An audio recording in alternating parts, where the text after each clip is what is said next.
Hi everyone, it's Miss Najifa here. I hope you're doing well. I'll be reading you a story today about a very special giraffe, and it's called Giraffes Can't Dance. Gerald was a tall giraffe whose neck was long and slim, but his knees were awfully bandy and his legs were rather thin. He was very good at standing still and munching shoots off trees, but when he tried to run around, he buckled at the knees. Now every year in Africa they hold the jungle dance, where every single animal turns up to skip and prance. And this year when the day arrived, poor Gerald felt so sad, because when it came to dancing he was really very bad. The warthogs started waltzing and the rhinos rock and rolled. The lions danced a tango which was elegant and bold. The chimps all did a cha-cha with a very Latin feel. The 8 baboons then teamed up for a splendid Scottish reel. Gerald swallowed bravely as he walked towards the floor, but the lions saw him coming and they soon began to roar. "Hey, look at clumsy Gerald," the animals all laughed. "Giraffes can't dance, you silly fool. Oh, Gerald, don't be daft." Gerald simply froze up. He was rooted to the spot.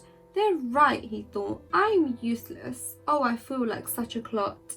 So he crept off from the dance floor and he started walking home. He'd never felt so sad before, so sad and so alone. Then he found a little clearing and he looked up at the sky. "The moon can be so beautiful," he whispered with a sigh. "Excuse me," coughed a cricket, who'd seen Gerald earlier on, "but sometimes when you're different, you just need a different song. Listen to the swaying grass and listen to the trees. To me the sweetest music is those branches in the breeze. So imagine that lovely moon is playing just for you. Everything makes music if we really want it to." With that the cricket smiled and picked up his violin. Then Gerald felt his body do the most amazing thing. His hooves had started shuffling, making circles on the ground. His neck was gently swaying and his tail was swishing around.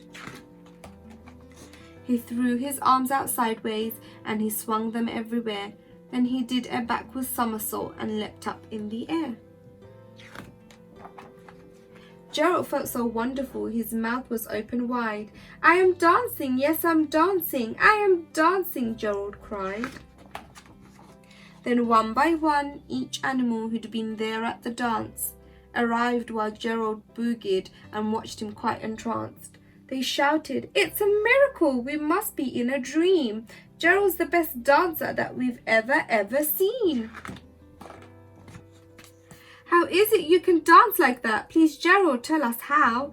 But Gerald simply twizzled round and finished with a bow. Then he raised his head and looked up at the moon and stars above. "We all can dance," he said, "when we find music that we love." The end. I hope you enjoyed that. Goodbye.